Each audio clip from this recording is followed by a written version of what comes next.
जय हिंद, नमस्कार दोस्तों। आज सेल का पार्ट नंबर 3 शुरू करते हैं और देखते हैं ऑर्गेनेल्स मतलब कोशिका के अंदर पाए जाते हैं कोशिका के भाग, जिसको हिंदी में कोशिकांग कहते हैं। तो चलिए सबसे पहले देखते हैं न्यूक्लियस क्या होता है। केंद्रक देखिए, न्यूक्लियस सेल के अंदर पाया जाता है। राउंड जैसा मतलब गोल जैसी गोलनुमा संरचना होती है। अब प्लांट सेल में देखते हैं, लिखा है प्लांट सेल। देखिए प्लांट सेल में न्यूक्लियस किनारे की तरह पाया जाता है। बीच में प्लांट सेल है, बीच में वैक्यूल्स रसधानी पाया जाता है जो सेल को दाब देता है। मतलब सेल को जब दाब देता है, इसके जो साइज होता है, इसका जो साइज होता है, साइज प्लांट सेल में लार्ज होता है। लार्ज का मतलब समझ जाइए, प्लांट सेल में बड़ा होता है और एनिमल सेल में छोटा होता है। एनिमल सेल में बहुत छोटा होता है जो न्यूक्लियस को दाब नहीं पाता है, तो इसीलिए एनिमल सेल में न्यूक्लियस बीच में रहता है और प्लांट सेल में न्यूक्लियस किनारे की तरफ होता है। वैक्यूल्स जो होता है प्लांट सेल बड़ा होता है जो न्यूक्लियस को दाब देता है, और जो एनिमल सेल होता है उसमें वैक्यूल्स रसधानी छोटा होता है जो न्यूक्लियस को दाब नहीं पाता है, इसलिए न्यूक्लियस बीच में रहता है। अब देखिए, न्यूक्लियस को सेल ऑफ ब्रेन कहा जाता है। न्यूक्लियस जो है उसे कोशिका का दिमाग कहा जाता है। कोशिका के अंदर सभी क्रियाओं को नियंत्रित करता है। सेल के अंदर जितने भी क्रियाएं होता है, जैसे ग्रोथ वृद्धि हुआ, डिवीजन सेल डिवीजन, मानिए कोई सेल डेड कर गया, कहीं किसी को आप मारे, वहाँ का सेल मर गया, तो वहाँ पर सेल डिवीजन होगा। सेल डिवीजन के माध्यम से वहाँ का सेल नया सेल बनेगा और प्रोटीन का निर्माण करने में मदद करता है न्यूक्लियस। अब न्यूक्लियस में खुद का डीएनए होता है। डीएनए का फुल फॉर्म होता है डीऑक्सीराइबो न्यूक्लिक एसिड। अब चलिए देखते हैं केंद्रक की संरचना। ये जो न्यूक्लियस होता है इसकी अब संरचना देखते हैं। तो यहाँ पर लिखेंगे स्ट्रक्चर ऑफ द न्यूक्लियस।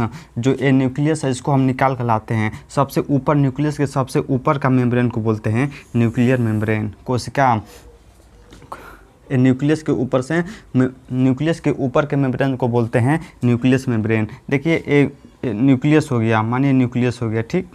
ये न्यूक्लियस के चारों की तरफ घेर कर रखता है, उसी को बोलते हैं न्यूक्लियस मेम्ब्रेन। न्यूक्लियस मेम्ब्रेन, इसमें पोर पाए जाते हैं। पोर का मतलब समझिए छिद्र पाए जाते हैं। किसी भी चीज़ को अंदर आने देता है और बाहर जाने में मदद करता है, जो केंद्रक को घेर कर रखता है। और दूसरा होता है न्यूक्लियोप्लाज्म। सेल के अंदर लिक्विड जैसी संरचना पाई जाती है, जैसे पानी की जैसी, तेल की जैसी संरचना पाया जाता है, जिसको बोलते हैं न्यूक्लियोप्लाज्म। इसका नाम है लिक्विड लाइक स्ट्रक्चर होता है, लिक्विड की जैसी संरचना होती है। अब देखिए क्रोमेटिन क्या होता है। क्रोमेटिन का मतलब समझिए, जो डीएनए और प्रोटीन से बना होता है, उसकी संरचना जो होती है क्रोमेटिन का धागेनुमा संरचना होता है, स्ट्रक्चर होता है, धागेनुमा संरचना होता है। कोशिका विभाजन के समय क्रोमोसोम में बदल जाता है। जो क्रोमेटिन होता है वो डीएनए प्रोटीन से बनी धागेनुमा संरचना होता है, और जैसे ही सेल डिवीजन होता है, कोशिका विभाजन होता है, क्रोमोसोम में बदल जाता है। अब चलिए देखते हैं न्यूक्लियोलस। देखिए न्यूक्लियोलस का मतलब आप समझ जाइए, जो केंद्रक है, ये कोई केंद्रक है, ठीक, ये कोई भी केंद्रक है। केंद्रक के अंदर ये मान लीजिए न्यूक्लियस हो गया, ठीक, केंद्रक जिसको हिंदी में बोलते हैं। और न्यूक्लियस के अंदर एक और गोलनुमा संरचना पाया जाता है, केंद्रक की जैसी संरचना पाई जाती है, जिसको बोलते हैं न्यूक्लियोलस। न्यूक्लियस का काम क्या होता है? राइबोसोम बनाना, जो बाद में प्रोटीन सिंथेसिस मतलब प्रोटीन बनाने का काम करता है राइबोसोम। चलिए अब पूछेगा कि एक कोशिका में केंद्रक कितना पाया जाता है। तो देखिए एक कोशिका में एक न्यूक्लियस, जिसको हिंदी में केंद्रक बोला जाता है, केंद्रक पाया जाता है। और किसमें न्यूक्लियस नहीं पाया जाता है? देखिए एब्सेंस ऑफ द न्यूक्लियस किसमें नहीं पाया जाता है? आरबीसी रेड ब्लड कार्पसेल्स या रेड ब्लड सेल्स, प्लेटलेट्स, ये ब्लड के पार्ट होते हैं। दूसरा होगा प्रेजेंट ऑफ द न्यूक्लियस, केंद्र किसमें पाया जाता है या सबसे ज़्यादा किसमें पाया जाता है? तो स्लाइम मोड एक प्रकार का कवक होता है, इसमें सबसे ज़्यादा न्यूक्लियस पाया जाता है। अब न्यूक्लियस की खोज किसने किया? Discovered of nucleus, Robert brown 1831 में न्यूक्लियस की खोज की है। प्रथम खोजा जाने वाला कोशिकांग मतलब कोशिका के अंदर सबसे पहले कौन सा भाग खोजा गया? तो वो लगाएगा न्यूक्लियस केंद्रक। स्टडी ऑफ न्यूक्लियस, केंद्रक के अध्ययन को क्या कहते हैं? कैरियोलॉजी। चलिए अब देखते हैं कि इंडोप्लाज्मिक रेटिकुलम, जिसका शॉर्ट फॉर्म होता है ईआर, हिंदी में होता है अंतःप्रद्रवी जलिका, क्या होता है? देखिए ये हो गया सेल हो गया, ठीक, कोशिका के बीचों बीच में पाया जाता है न्यूक्लियस, और न्यूक्लियस को दोनों साइड में पाया जाता है ईआर।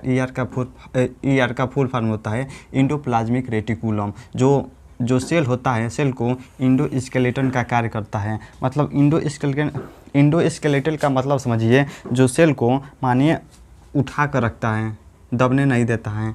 और जैसे सेल पचक जाएगा तो सेल के अंदर जितने भी सेल के पार्ट पाए जाते हैं, सेल के अंदर जितने भी लिक्विड साइटोप्लाज्म पाया जाता है वो सब फट जाएगा और सब बाहर इधर उधर हो जाएगा। इसीलिए सेल को पचकने से रोकता है कि उसको टाइट कर रखता है सेल को। जैसे सेल मतलब जैसे पचकेगा सेल, ईआर जो होता है इस पर आकर रुक जाएगा और सेल पचकेगा नहीं, और सेल के अंदर जितने भी सेल के पार्ट पाए जाते हैं वो अच्छे से कार्य करने लगते हैं। इसलिए इंडोस्केलेटल का कार्य करता है। जो ईआर होता है, ईआर का फुल फॉर्म बताए हैं, इंडोप्लाज्मिक रेटिकुलम होता है। सेल के अंदर फैला हुआ नेटवर्क ऑफ द मेम्ब्रेन होता है। सेल के चारों तरफ फैला हुआ पाया जाता है, मतलब सेल के चारों तरफ रहता है। Transport system of the material, मतलब कोई भी चीज़ बना इधर से उधर पहुंचाने का कार्य करता है। अब पूछेगा इसे सेल का ट्रांसपोर्ट सिस्टम कहा जाता है। अभी बताए हैं सेल के अंदर जितने भी सेल के माने कोई भी जैसे एनर्जी बना, कुछ भी बना, वो इधर से उधर, यहाँ से वहाँ और वहाँ से यहाँ तक लाने का कार्य करता है। इसलिए इसे सेल का ट्रांसपोर्ट सिस्टम कहा जाता है। अब पूछेगा कि ईआर इंडोप्लाज्मिक रेटिकुलम का खोज सबसे पहले किसने किया, तो एक साइंटिस्ट आते हैं जिनका नाम है अल्बर्ट क्लाउड। 1945 ईस्वी में सबसे पहले इसकी खोज की है। अब पूछेगा detail study of the ER endoplasmic reticulum का अच्छे से अध्ययन कितने साइंटिस्ट की है, तो आएगा पहला 1953 में एक साइंटिस्ट आते हैं जिनका नाम है कीथ आर पोर्टर, दूसरे साइंटिस्ट का नाम है अल्बर्ट क्लाउड और तीसरे साइंटिस्ट का नाम है जॉर्ज प्लाडे। चलिए अब देखते हैं जो ईआर होता है इंडोप्लाज्मिक रेटिकुलम वो टू टाइप का होता है। पहला होगा आरईआर जिसका फुल फॉर्म होता है रफ इंडोप्लाज्मिक रेटिकुलम। मान लीजिए कोई सेल हो गया, ठीक, हिंदी में कोशिका।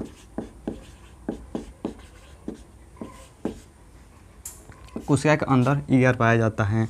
एक ईआर होता है जो स्मूथ होता है और दूसरा होता है रफ होता है। जो ईआर होता है इंडोप्लाज्मिक रेटिकुलम, उसके ऊपर एक प्रोटीन जैसी संरचना चिपकी होती है, राउंड गोलानुमा संरचना होता है जिसको बोलते हैं आरईआर रफ इंडोप्लाज्मिक रेटिकुलम। और एक दूसरा होता है उस पर कुछ नहीं चिपका होता है, उसको बोलते हैं स्मूथ इंडोप्लाज्मिक रेटिकुलम। तो एक एक उठाकर देखते हैं।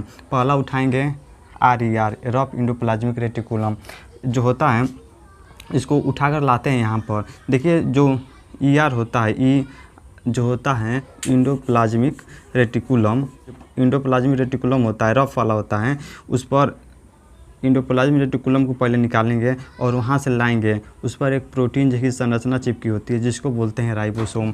अटैच होता है इसलिए यह रफ दिखता है। इसका काम होता है, राइबोसोम का काम होता है प्रोटीन सिंथेसिस, मतलब प्रोटीन बनाने का कार्य करता है राइबोसोम। अब चलिए देखते हैं स्मूथ इंडोप्लाज्मिक रेटिकुलम। इस पर राइबोसोम नहीं चिपका होता है इसलिए यह स्मूथ दिखता है, इसलिए से बोलते हैं yes ER not attach the ribosome. इस पर राइबोसोम नहीं पाया जाता है इसलिए स्मूथ दिखता है। इसका कार्य होता है लिपिड जो होता है और फैट का सिंथेसिस करता है। लिपिड और फैट का मतलब वसा को बनाने का कार्य करता है स्मूथ इंडोप्लाज्मिक रेटिकुलम। चलिए अब देखते हैं कि गोल्जी बॉडी या गोल्जी अपरेटस इसी का नाम होता है। दो नाम होता है, गोल्जी बॉडी कहिए या गोल्जी अपरेटस कहिए। देखिए जो होता है गोल्जी बॉडी या गोल्जी अपरेटस, इसकी संरचना ऐसी होती है, दोनों तरफ गेंद की जैसी और बीच में एक ऐसे लाइन की तरफ, जिसका नाम होता है सिस्टर्नी जिसे बोलते हैं। सिस्टर्नी दो टाइप का होता है। पहला होता है सीज फेस का इसके दो सिस्टर्नी के दो भागों में बांटते हैं। पहला होता है सीज फेस जो ईआर से प्रोटीन लिपिड आते हैं उसको मॉडिफाई करता है। जो ईआर होता है इंडोप्लाज्मिक रेटिकुलम, वहाँ से प्रोटीन जो बनता है, लिपिड बनता है, वो आता है सीज फेज में और वहाँ से वो मॉडिफाई उसे करते हैं और उसे वहाँ पर रखते हैं। अब दूसरा होता है ट्रांसफेज देखिए यह भोजन को पैक करके आगे भेजता है, आगे भेजने का कार्य करता है। अब लिपिड का ट्रांसपोर्ट जो होता है गोल्जी बॉडी या गोल्जी अपरेटस लिपिड का ट्रांसपोर्ट करने का कार्य करता है। इसका एक और काम होता है, ये लाइसोसोम का निर्माण करता है। अंग्रेजी में लाइसोसोम कहिए या लाइसोसोम कहिए बतिया के हैं। इसे लाइसोसोम को सेल का डाइजेस्टिव वाई कहा जाता है। डाइजेस्टिव वाई का मतलब समझिए, सेल के अंदर जितने भी सेल के पार्ट होते हैं वो जब डेड कर जाते हैं, मर जाते हैं, तो उसे खा पी कर या तोड़ कर उसे नष्ट कर देता है। इससे पोस्ट ऑफिस की तरह एक कार्य करता है। जैसे पोस्ट ऑफिस पर कोई भी कार्य होता है, कोई भी डॉक इधर से उधर आता है जाता है, सेम वैसे ही जो गोल्जी बॉडी होता है या गोल्जी अपरेटस एक पोस्ट ऑफिस की तरह कार्य करता है। अब पूछेगा कि इसकी खोज सबसे पहले किसने किया, तो एक साइंटिस्ट आते हैं जिनका नाम है कैमिलो गोल्जी। इनके 1893 ईस्वी में इन्हीं के नाम के आधार पर इसका नाम रख दिया गया गोल्जी बॉडी या गोल्जी अपरेटस। चलिए अब देखते हैं कि लाइसोसोम क्या होता है। देखिए मान लीजिए सेल हो गया, ठीक। सेल के अंदर एक और गोलनुमा संरचना पाया जाता है, उसके अंदर कुछ लिक्विड भरा होता है जिसको बोलते हैं डाइजेस्टिव एंजाइम। इस सेल के अंदर जो होता है उसको बोलते हैं लाइसोसोम, ठीक।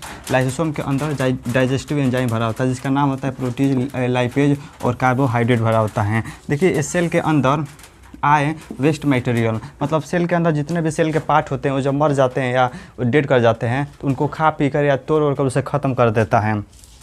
इसलिए सेल का डस्टबिन कहा जाता है। लाइसोसोम को सेल का डस्टबिन कहा जाता है। सेल के अंदर जैसे बैक्टीरिया हुआ, वायरस हुआ, जर्म को मारकर नष्ट करने का कार्य करता है। अगर कोई सेल हो गया, कोशिका के कोई भाग हो गया, ठीक, और सेल डैमेज हो गया बहुत ज़्यादा, तो खुद का अपना एंजाइम निकाल कर रिलीज कर देता है और सेल को पूरी तरह से नष्ट कर देता है। इसीलिए इसे सेल का सुसाइडल बाइक कहा जाता है। हिंदी में आत्मघाती की थैली कहा जाता है।